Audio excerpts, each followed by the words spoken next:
नमस्कार दोस्तों, मैं सपना टीचर आप सभी का स्वागत करती हूँ सपना होम स्कूलिंग के चैनल में। और आज हम 10वीं हिंदी पाठ्य पुस्तक में से दूसरा जो पाठ है लक्ष्मी, उसका स्वाध्याय लिखने वाले हैं। अगर आप नए हो इस चैनल को तो कृपया करके चैनल को सब्सक्राइब कीजिए, बेल आइकन दबाइए। और पहला प्रश्न है, संजाल पूर्ण कीजिए। मार के कारण लक्ष्मी के व्यवहार में आया परिवर्तन। इसके उत्तर यहाँ पर लिखे हुए हैं। लक्ष्मी बड़ी भयभीत और घबराई थी। जो भी उसके पास जाता उसे सिर हिलाकर मारने की कोशिश करती थी। गले की रस्सी तोड़कर खूंटे से आजाद होने का प्रयास करती थी। उछल कूद रही थी। दूसरा प्रश्न है, उचित घटनाक्रम लगाकर वाक्य फिर से लिखिए।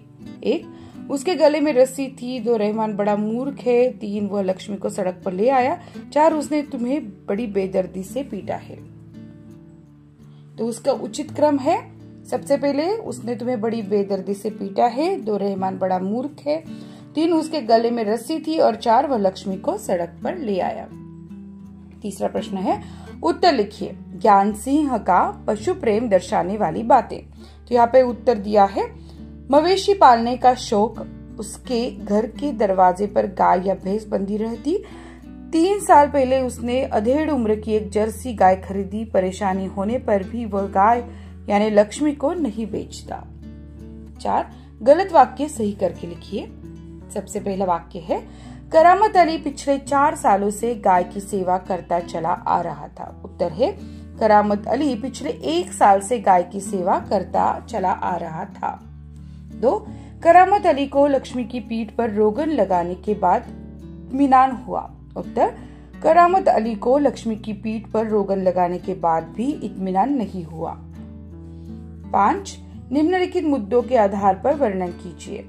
करामत अली की गाय, तो उसका नाम है लक्ष्मी, उम्र है अधेड़ उम्र, नस्ल है जर्सी और स्थिति है बूढ़ी हो जाने के कारण अब दूध देना बंद कर दिया था। कारण लिखिए। 1, करामत अली लक्ष्मी के लिए सानी तैयार करने लगा। इसका उत्तर है, सुबह से जानी या रहमान किसी ने भी लक्ष्मी को चारा दर्जा कुछ भी नहीं दिया था। लक्ष्मी बहुत भूखी थी।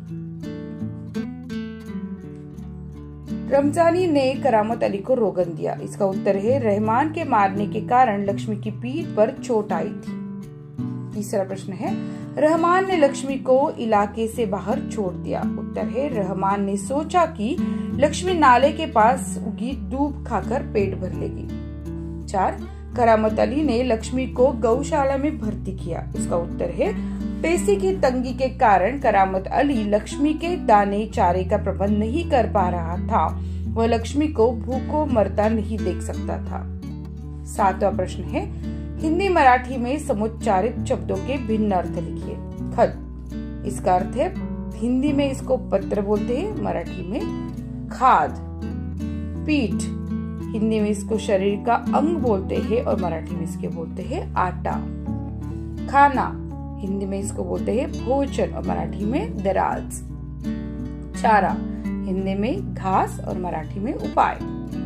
कल, हिंदी में बीता हुआ अथवा आने वाला समय और मराठी में रचन या प्रवृत्ति।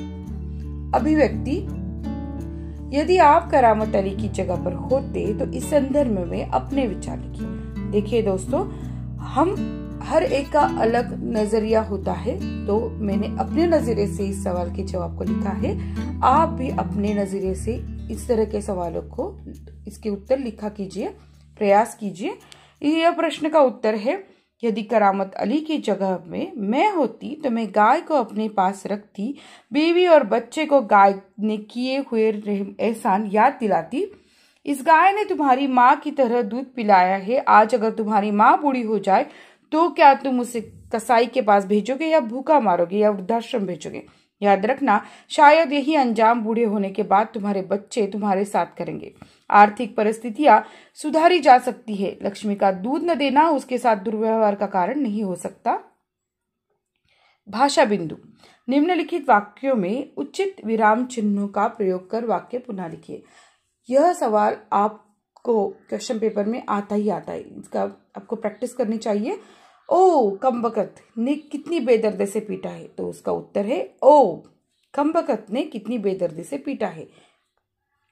मैंने कराहते हुए पूछा, मैं कहाँ हूँ, तो इससे मैंने कराते हुए पूछा और यहाँ पे हमें इस वाक्य के लिखना है और क्वेश्चन मार्क देना है। मंजरी भाभी मुट्ठी भर बूंदिया सूप में फेंककर चली गई। उत्तर यहाँ पे लिखा हुआ है। 4, बड़ी बेटी ने ससुराल से संवाद भेजा है, उसकी ननंद रूठी हुई है मोती की शीतल पार्टी के लिए। यहाँ पे उत्तर लिखिए। 5, केवल टीका नथुनी और बिछिया रख लिए थे। इसका उत्तर है केवल टीका नथुनी और बिछिया रख लिए थे। 7, टांग का टूटना यानी सार्वजनिक अस्पताल में कुछ दिन रहना। इसका उत्तर लिखिए। और जल्दी जल्दी पैर बढ़ा। उत्तर। 9, लक्ष्मी चल, अरे गौशाला यहां से 2 किलोमीटर दूर है। तो उत्तर है। 10, मानो उसकी एक आंख पूछ रही हो, कहो कविता कैसी हो। उत्तर लिखिए। 2, निम्नलिखित विराम चिन्हों का उपयोग करते हुए 12-15 वाक्य का परिच्छेद लिखिए। तो यहाँ पर हमने क्या किया है कि जो प्रश्न है विराम चिन्ह लिखे हैं, विराम चिन्हों के सामने उसके वाक्य लिखे हैं और इसके साथ हमने एक अलग से परिच्छेद भी दिया है। जो आप देख सकते हैं कि लक्ष्मी बड़ी भयभीत तो घबराई हुई थी। मालिका दर्रा खाली कुछ नहीं, कौन खरीदेगा इस बूढ़ी गाय को। हिंदी साहित्य के विकास उन्नति में डायरी का भी योगदान है। देखो मुझे गाय बेचनी ही नहीं है। ये देखो चाचा जी, गाँव में सी फूड की अधिकता है, ऐसी कोई विशेष बात नहीं है। ये ग्राम देवता नमस्कार। इस तरह राजा रानी सुख से रहने लगे। 11, तुम इस गाय को लेकर क्या करोगे। मनु हंसते हुए, मैंने तो लड्डू का डिब्बा देखा भी नहीं। रविंद्रनाथ ठाकुर का बंगला अनुदित साहित्य सभी पढ़ते हैं। कल मामा जी आगरा से कल आएंगे और परीक्षार्थी उत्तीर्ण अनुत्तीर्ण में से एक तो अवश्य होगा। तो इस तरीके से ये सब उदाहरण हमने लिखे हैं।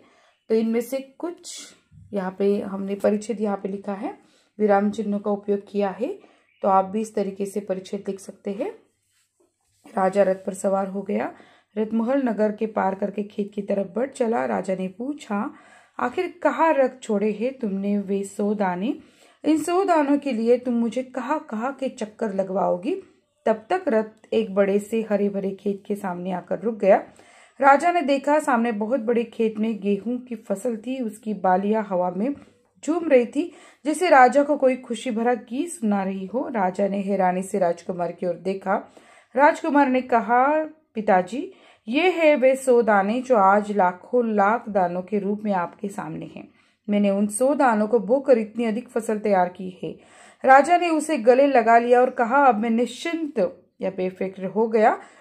तुम ही मेरे राज्य की सच्ची उत्तराधिकारी हो। उपेक्षित लेखन। किसी पालतू प्राणी की आत्मकथा लिखिए। तो यहाँ पे मैंने कुत्ते की आत्मकथा लिखी है। आपका पालतू प्राणी कौन सा है। आपके घर अगर बिल्ली हो तो आप उसके बारे में लिख सकते, गाय हो या फिर कोई भी प्राणी जो आपको बहुत पसंद है, आपके घर पे है। आप अगर उसका नाम हमें बताना चाहते तो आप जरूर बता सकते हो। मेरे कुत्ते का नाम मैक्स है तो मैंने उसके बारे में लिखा है। मैं अपने मालिक के साथ उसके घर में रहने वाला एक कुत्ता हूँ। मैंने अपने जीवन में बहुत सुख और थोड़ा ही दुख सहा है। मैं आपको अपनी जीवन की कथा सुनाता हूँ। मेरे माँ का नाम सोनू था। वो जर्मन शेपर्ड प्रजाति की थी। मेरे मालिक ने मुझे 15,000 रुपयों में खरीदा था। मेरा रंग काला और सुनहरा है। बच्चे बूढ़े सभी मुझे प्यार करते थे। लोग मुझे बहुत पसंद करते थे। मैं बहुत खुश था। मुझे खेलने के लिए अलग अलग तरह के खिलौने दिए गए थे। मेरा मालिक मुझे पाकर बहुत खुश हुआ।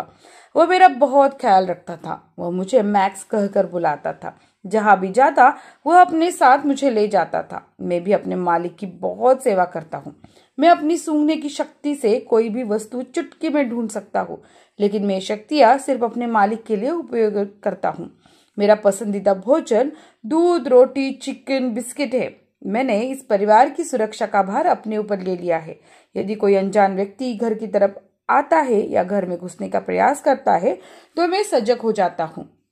रात के समय मैं उसके बंगले की रखवाली करता हूँ। मालिक के बच्चे मुझे बहुत प्यार करते हैं।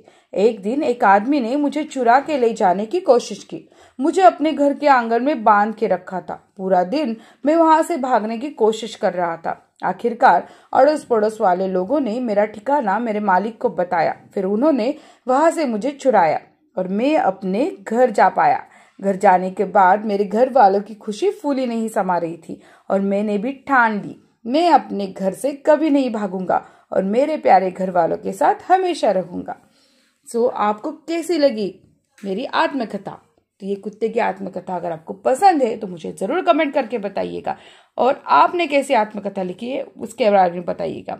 और यह वीडियो यहीं पे समाप्त होता है। अगर आपको अच्छा लगता है तो प्लीज इस वीडियो को लाइक कीजिए और आपके दोस्तों में शेयर कीजिए सो उनका भी फायदा हो जाएगा और आपके कमेंट का मुझे इंतजार रहेगा। सो मिलते हैं नेक्स्ट वीडियो में।